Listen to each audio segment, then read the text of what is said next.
Bom dia, boa tarde. É um prazer estar aqui em Lisboa.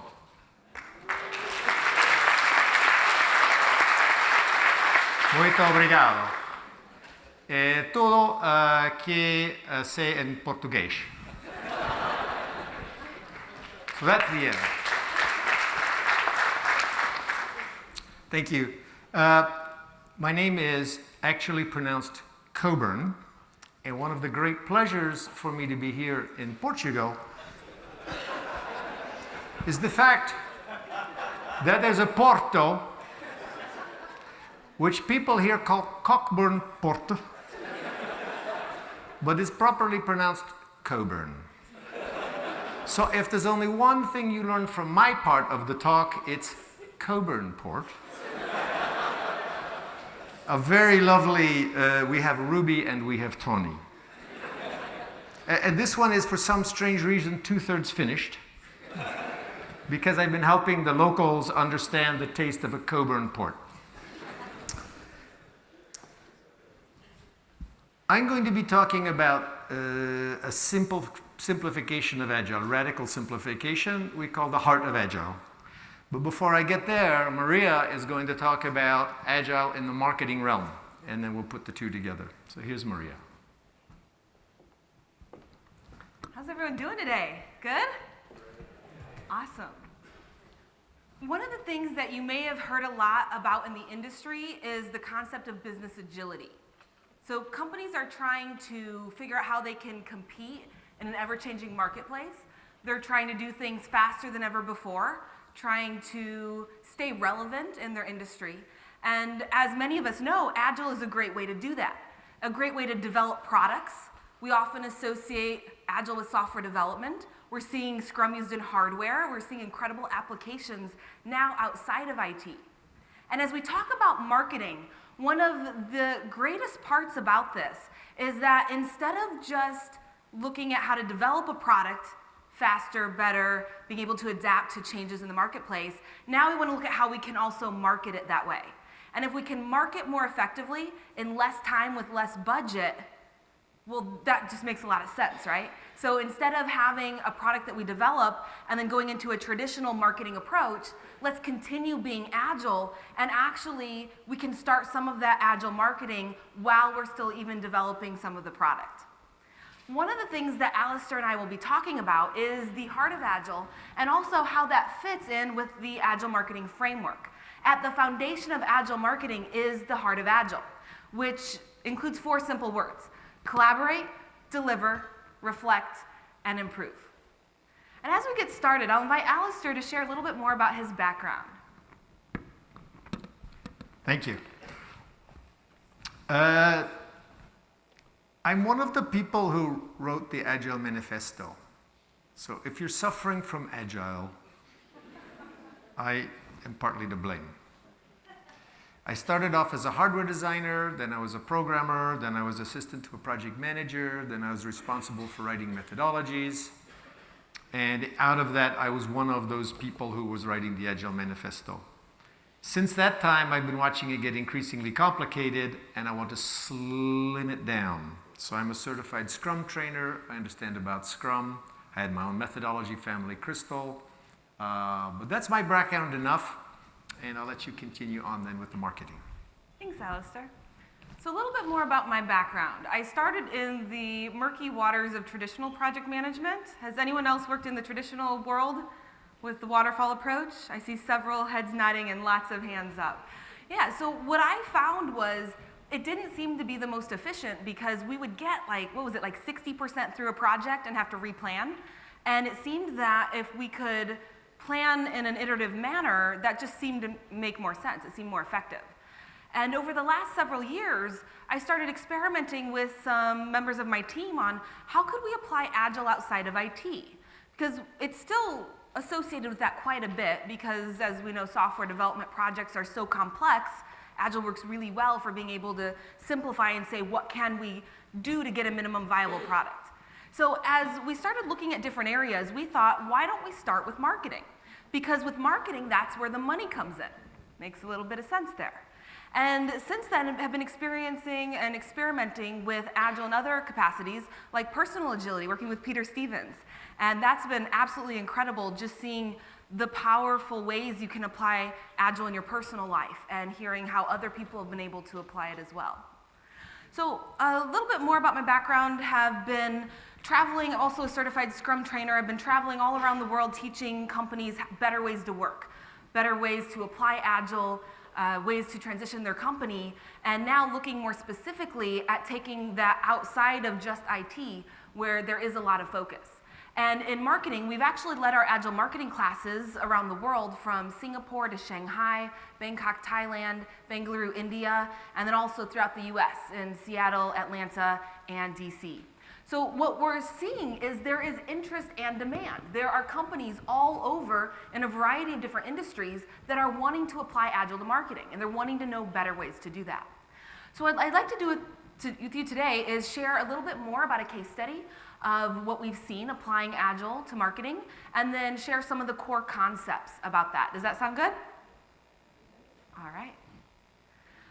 One of the first clients that we were working with when we started applying Agile in marketing, it actually was my colleague Nick Cementa. His background is in marketing and advertising, and I dragged him along to some of my Scrum classes, and I was like, hey, can you help me with business development? And he said, well, yeah, and he sat through the classes, and he started to think about, how does this apply to what I know, which is marketing and advertising? And as he started to think, he was working with a particular client, and he said, well, what if we started to apply these concepts? And this was their monthly revenue. Now, looking at this chart, would you say, is this pretty good? Would this be something that you'd be happy with as your business, having a little bit of growth, maybe a little bit up and down? What are your thoughts? Okay? Yeah, not bad. I mean, there's an increase, and it kind of goes up and down. Maybe the market fluctuated, but overall, it's a trend upward, right? Well, when you look at this in a bigger context with a little more information, this was actually over the course of a year. And over the course of a year, can a company really stand to go up a little bit? Can businesses really afford to only have a little increase? And a lot of what we're seeing today is incredible, revolutionary technology platforms, applications that are disrupting entire industries. And they're doing this by being innovative, by getting products to market faster, and sometimes large corporations are having trouble responding. So looking at the bigger picture, we said, you know what, maybe if this trend were to continue another year, yeah, there was a little spurt of increased growth at the beginning, but then it was a little bit stable, a little bit hitting a ceiling. And if we really want to survive in this market, then we might want to consider doing something different. So what Nick started to do is he started to work with this company, and they were a company that sold acid-free coffee. And what they thought was that people wanted the benefits, the general benefits of health. Now, how many coffee drinkers do we have here? One or two, I see. Yeah. All right. Yeah. And if you don't get your cup of coffee in the morning, what does that do to your day? No good. Don't answer that. It's a different day, right? It's completely different. And what we found was that trying to get people to switch their brand of coffee wasn't really an easy sell. And now if I said to you, does anyone get coffee from the same place every day? Or you make the same brand? Yeah. Usually? Yeah, I see quite a few hands up. Well, what we try to do is say, hey, this is healthier for you. This is more beneficial because it's acid-free, but people didn't just jump out to try the product because it wasn't that big of a push. Just being a little bit healthy, maybe living 1 year longer, it wasn't really as compelling. And so what we decided is that we needed to look at this in a different way. And the two biggest challenges that we've seen companies have with their marketing is, one, they don't have the right message to market match. So they have some benefits or they have a marketing campaign and they think it's resonating, but they don't actually know if it truly is. And second, the other thing is that a lot of campaigns, marketing campaigns run way too long. So just like with the traditional projects that many of you have worked on, we're running these marketing campaigns, we're not quite sure if they're gonna be right, but we might leave the faucet running on those ads for 6 months, 3 months, I mean, quite some time. And if we don't know what the effectiveness is, if we're not really calculating our cost of customer acquisition, if we don't know how effective which ad is, then we're probably spending money that we don't need to be, and we might not be as effective. So what we started doing was we started applying Agile to how we market it. And with this company, we were able to make small changes, and we were able to do short, rapid tests. We were able to see what's the response. And what we found is the people that truly needed acid-free coffee, those are people that had physical ailments. And they had physical ailments because maybe they had pylori or Crohn's, colitis, or ulcers. And we ran ads for each of those different ailments, and what we found is that the interest for people for acid-free coffee that had ulcers was through the roof. And when we think about who probably has ulcers, these are people in high-stress jobs.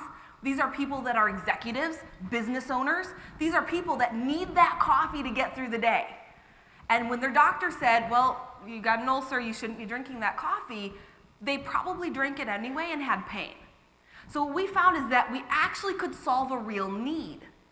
And by actually addressing that need and speaking to that specific audience with that specific need, we actually saw the revenue shoot up to over 300% growth in 6 months and over 780% growth in a year. We're like, okay, wow, I think we might be onto something here. And that's when we launched a case study program to work with companies in a variety of different industries to see what happens if we apply these same techniques. And what we found was that we were able to replicate that. And we were able to replicate that to where the next person that we worked with that was in our case study program, on his first Agile marketing campaign, sold over $30,000 US. And we're like, okay, we repeated something here. Now what can we do next? So we started pulling out the common things that we saw working, and that's what we put under the curriculum of the Agile Marketing Academy. And as we look at, where do you begin with this? It's really getting to know who's the user. This gets back to product management and looking at who is it we're really targeting. Because if we can take the time to sync from the department that's developing the products to the department that's marketing the products, that's what we really want. We want full-end business agility. And instead of trying to scale on a broad level throughout all the different departments, what if we went market specific? What if we went department specific into marketing? And what if we started to speak their language? And the first time that I told Nick about a user story that we use for Agile, he was like, wait a minute, what? You guys had this whole time? It's like, what are you talking about? And he said, well, so nobody in the development side has told marketing that you write these stories as a who, I need what, so that why. He's like, what? He's like, why wouldn't anyone tell us that? And he jokes as if he was angry and just like, how dare you, right? Because we have this information that we develop, but then we're in the silo and we hand it off to the marketing department to then sell. And I've seen this as I've coached teams transitioning large organizations from using traditional project management to Agile. And what often happens is we have our product owner that we talk to, but something's getting missed. And that's one of the reasons in the version 1 survey, and they do the State of Agile survey every year, where they say, what are some of the reasons that companies start to move toward Agile? And one of those reasons is better alignment with IT and the business, and being able to actually leverage that benefit of Agile, not just in development, but all the way through to reaching the customer.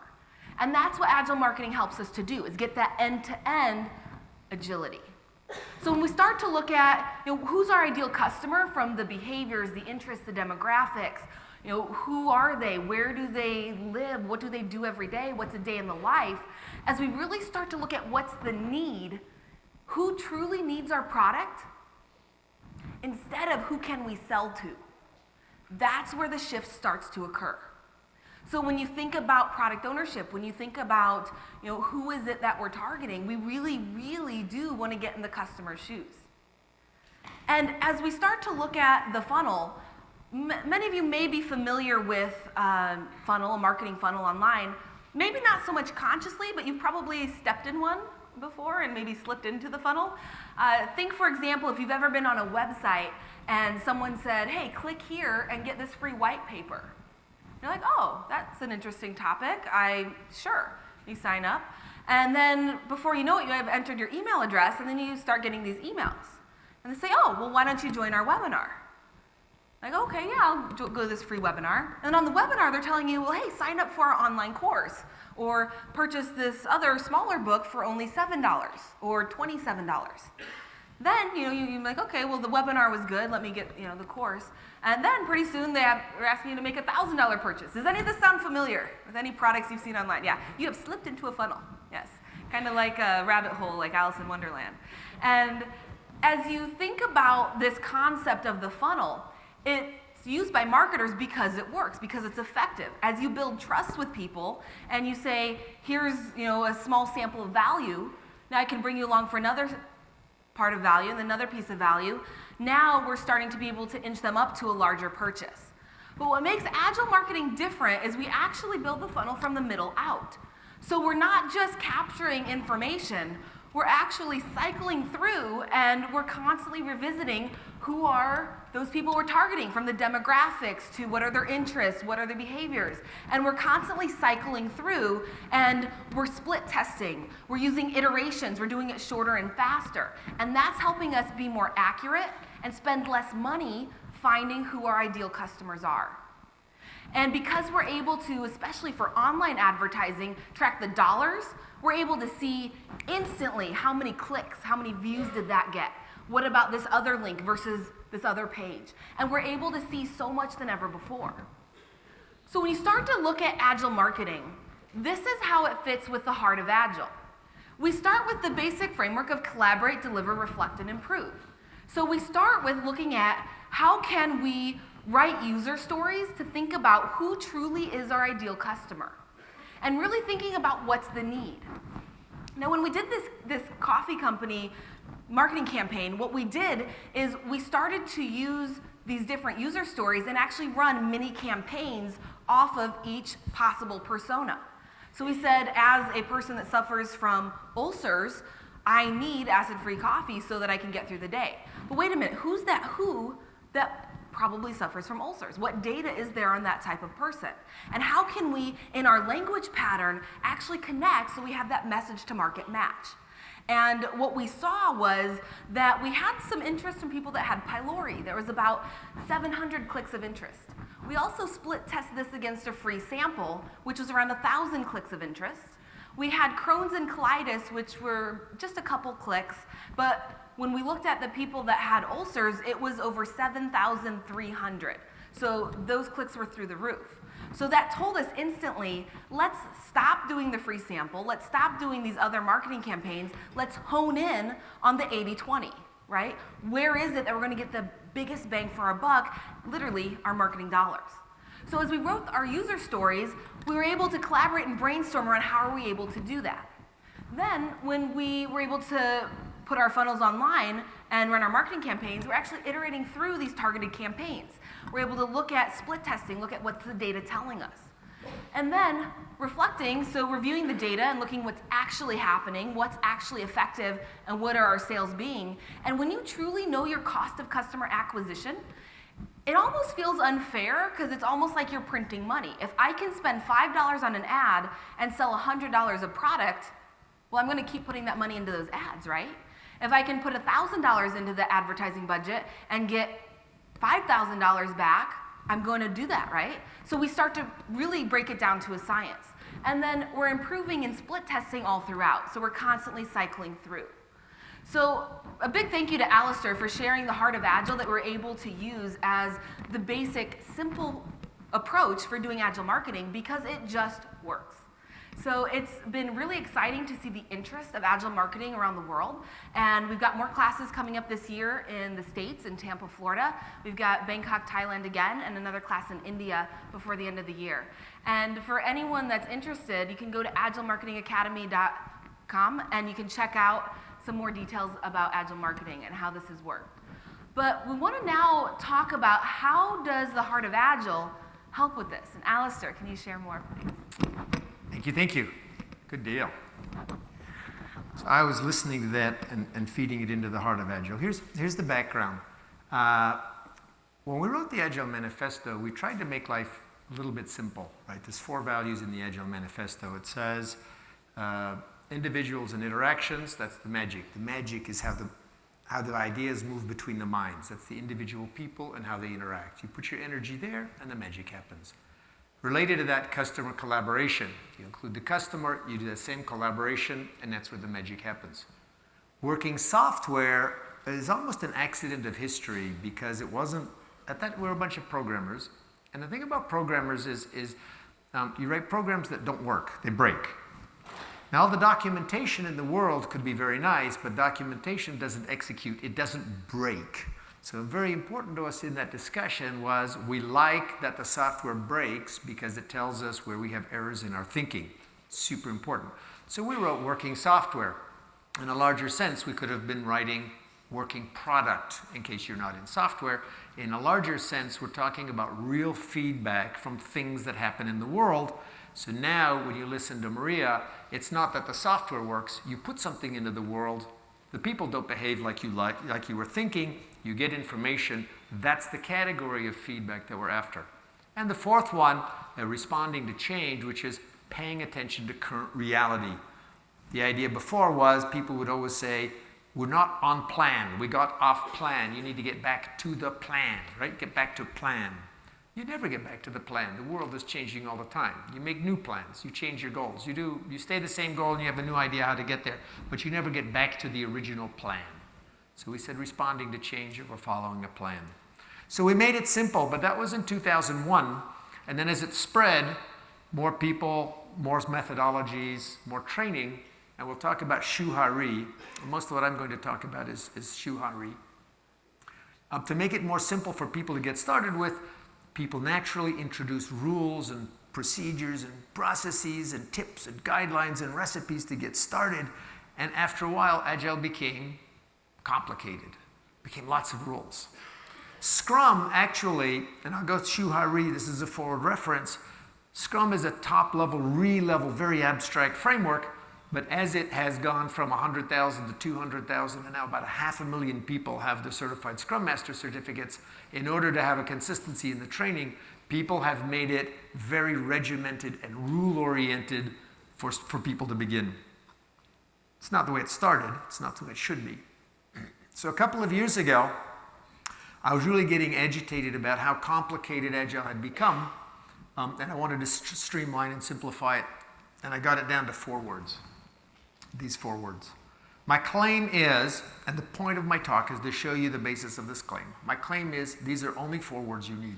You don't need to know about Scrum, you don't need to know about extreme programming, you don't need to know about anything, you only need these 4 words. Collaborate, deliver, reflect, and improve. That's it. You collaborate to deliver. If you collaborate better, things go better. You deliver better, things go better. You collaborate to deliver, you reflect to improve. Now, most people are not very well trained on reflecting, so we give some coaching about that. And improve, you do lots of little experiments. So it's all pretty obvious. But in fact, in a sense, you collaborate, you reflect on the collaboration, you improve the collaboration. You deliver, you reflect on the delivery, you improve the delivery. In fact, that's all you need. You do that, and I don't care if you say Agile or not Agile. I don't care if you're in software or not in software. I don't care if you use Scrum or not Scrum. Because, honestly, you know if you're collaborating or not. In fact, everybody in the organization knows if they're collaborating or not, and in fact, everybody in the organization knows how to collaborate better. They may not want to, but they know how. So this is the heart of Agile. It's all you need. Corazón de Agile in Castellano. Sorry, that slipped out. But I want to talk a little bit. So this is the end of the day, and if you guys are like, me at the end of a conference day, it's like I'm kind of tired. I've heard a lot of stuff. So I'm just going to try to make this talk a little bit more amusing, a little bit entertaining. Normally, I like graphs and facts and make it very heavy. So this one I'm going to try to make light. To understand the heart of Agile and why Agile has become complicated, it's useful to look at this little graph. These are 3 words from Japanese. They come from Aikido, martial arts. The words are shu, ha, and ri. Shu means follow. It means learn one technique. When you go to a dojo, I'm just going to do my fake karate here. I don't do karate. I used to do karate. I don't do karate anymore. So you go to the dojo, and there's the guy, and he goes, choo, choo, choo, choo. That's me doing karate. I hope nobody does karate in here, right? Choo, choo, choo, choo. You don't get to ask the sensei, hey, what happens if the person's bigger than me? What am I supposed to do? No, you don't get to ask any questions when you're at the level called shu. You follow the rules. Now, in a general learning sense, shu means learn one technique. So it doesn't matter if you're learning to make bread for the first time, or you're learning to do agile marketing the first time, or you're doing A/B split testing for the first time. You come in and someone says, please do this, and you go, how do I do that? And they go, well, you just do this. And they give you a technique. Now, the technique they give you is not the best technique in the world. The idea, it's a generally good technique.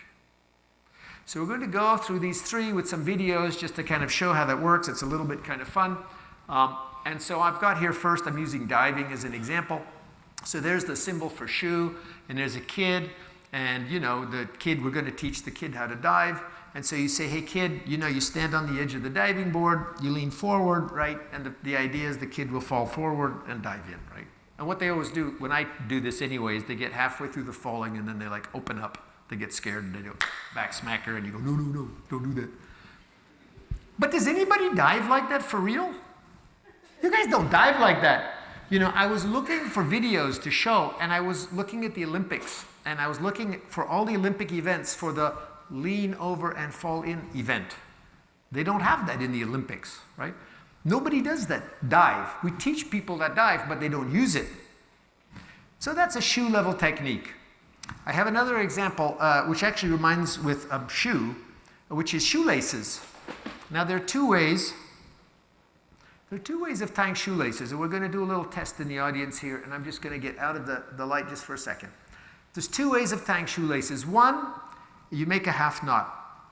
Then you make a loop. Then you make another loop. This is called two bunny ears. Like rabbit, two bunny ears. And you do a half knot, and you do another half knot, and you pull it tight. The other way of doing it is you make one loop, and then you go round, like round the tree and down the hole, and then you pull it through. We're going to take a little sample here. How many of you in the audience do the two bunny ear method of tying shoelaces? All right, we get it. Yeah, looks like about half. Okay, how many of you do the round the tree and through the hole? This is amazing, like maybe 2/3. But now here's the tricky question. Watch this one. All of you who do the round the tree, how many of you, raise your hand if you have never tried the two bunny ear method? Raise your hands. Okay, you guys have a homework assignment tonight. Now let's make this the other way. How many of you do two bunny ears, you've never tried round the tree and through the hole? Raise your hands. You guys have a homework assignment. We're going to do cultural exchange in the beer drinking and the after, right? Find somebody who does the other one, you know, and try the thing. It's really hard. It's really hard. So what happens is we teach people one little technique, like shoelaces. And people never learn another technique. We call this being trapped in the shoebox. Ha, ha, ha. Okay, shoebox. So you learn one technique, a shoe level technique, and then you make a comfy nest and you never leave it. So you now have only one technique. But if you're running a big organizational enterprise system, you're competing with everybody in the world. You can't survive on shoe level techniques. So the Scrum that you learn in your Certified Scrum Master class, even if I'm teaching it, we teach a shoe level version of Scrum, not the real heart of Scrum, just a shoe level version of Scrum. So that's okay. You learned how to dive, you learned how to make bread, one kind of bread, and now you get to the next stage. It's called Ha. Ha means break. Break means that you break the rules, and now you start collecting different techniques, different kinds of bread. You know, whole wheat bread and flat bread and sourdough bread and every kind of bread and high altitude bread and boiled bread and every kind of bread. So you're in this stage of collecting. And so my video that I've got here, just to stay in the diving, is I was diving. So this is in New Zealand, home of bungee jumping. And there's the bridge, it's 40 meters up. And I'm up there, and they tie this thing to your feet, right? And you dive. And I said, hey, guys, can I do a back flip? No. Can I do a front flip? No. If I can, There's any chance that I can turn that off. Yeah, this is me, yeah. Now that, I have a re-tattoo. I had just gotten my brand new re-tattoo. So you'll see I have a re-tattoo. So I go, what am I allowed to do? And they go, just go off. Just don't be silly, just go off. So I have a choice of techniques. This is ha. I choose one, right? Let me see what I do. Yeah, that's what I do. And I tried to touch the water, but I couldn't touch the water. And I'm just going to let this run just for a little bit, because it's end of the day. Let's just have a bit of fun. Because I want to show you how they bring people back. After 30 years of doing this, they have a wooden dock and a rope and a little inflatable raft. You'll see that coming. So here you are. Let's see the raft come in. There we go. There we go. So there's the steps you go up, and I hope the rope never breaks, because that raft is just going to go down there. And you see, I'm doing sit-ups, right? Because A-type people, you have to do something while you're hanging upside down at the end of a rope, you know. So let's do some sit-ups, and then they climb down the pole, right? This is after 30 years. This is the best they've got. Yeah. All right. Good. Enough. Let's see if I do that. Do I get forward? Well, so that's hot. So that's fine. So you learn Scrum, then you learn Extreme Programming, you learn DSDM, you learn Kanban, you learn Lean, you learn this, you learn that, and you apply it a little bit here. The third level is called Re. Re means leave. Like when you leave the dojo, you're gone, right? You're done with that particular master. People at the Re level, they do everything differently every time. They're so good, it's a full body experience. Any of you who cook, you know, or you know someone who cooks, and you say, what did you, oh, this is great. What did you put in here? Oh, I don't know. What does this mean? You want to see the video? I can do that. So now, Maria, maybe a bit of help with my video here. Can we do this? I'm going to put this on pause. Can you put this on pause and show the real video? My tech expert here, I use it in mom. The problem is that's a nice shot. Good. Just pause for a second. There's a contradiction between Shu and Re, because Shu people want to do the same technique every time. The experts, Re people, do something different every time. And that really annoys the Shu people, because they don't understand what's going on. They say, what are you going to do? Oh, relax, it'll be good. Just trust me, you know, I'll sense it. I'll work it out, right? That's what Re people sound like. So this is a cliff in Nice. It's about 7 or 8 meters up, and you have to go 7 or 8 meters out to clear the rocks.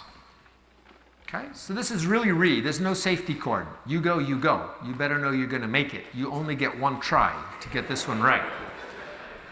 And it says diving forbidden, for obvious reasons, because it's dangerous. So you see all the people up there who are diving, of course, right? This is the way it is. So there it is, and I'm going to play it backwards as well as forward. Boom, and the flip-flops come off. Good. Play this one backwards.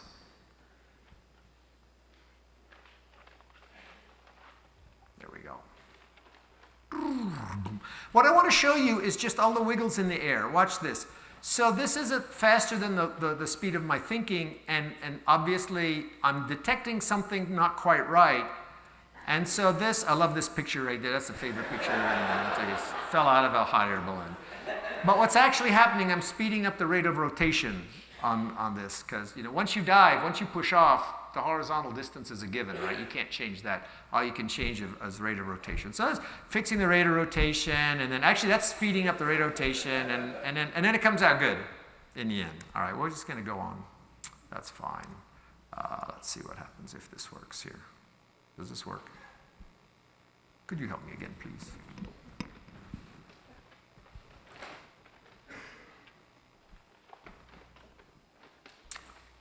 Boom. Got it. So what I wanted, though, was one stage past that. And this is the stage when people have been doing something for 15 or 20 years. It's called radical simplification. In Japanese, the word that they would use is kokoro. Kokoro means the heart or the essence. And people have been doing stuff for 15 or 20 years go, you don't have to do all of that. It really is simple. Did any of you guys see the Karate Kid movie? Karate Kid? I'm hoping you guys saw that. Some people? Good. We have an old crowd here. You guys still are watching these old reruns. Younger people, I don't even know what the movie is. So you remember Mr. Miyagi, right? Wax on, wax off. This guy is the definition of Kokoro. He has simplified all of fighting to clean my car and paint the fence. Polish the car, paint the fence, polish the car, paint the fence. And so this is the heart or the essence. The word kokoro was used by the great samurai Musashi in the 16th century when he wrote about the essence of the samurai, the heart of the samurai. So this is not a performance stance. Ri is the top of performing. I want to be clear about this. This is a teaching position. The point is that I wanted a version of Agile that would be about as powerful as any form of Agile available and ridiculously simple. Wax on, wax off, right? So I'm going to show next the Kokoro. So this is in slow-mo, the same cliff, but watch. 2 years later, there's no motion. There's nothing, right? You can't learn anything from that video because there's nothing to see. There's just so simple. It's not Ri anymore. So because of the time as I'm watching, I'm just going to jump here. Here's the point. That's why it's called the heart of Agile. It's Kokoro. Agile no Kokoro in Japanese. All you need to do is to collaborate, deliver, reflect, and improve. Now in the 2 minutes that's left for me, I'm just going to show you a little bit how it advances itself forward, because I was worried.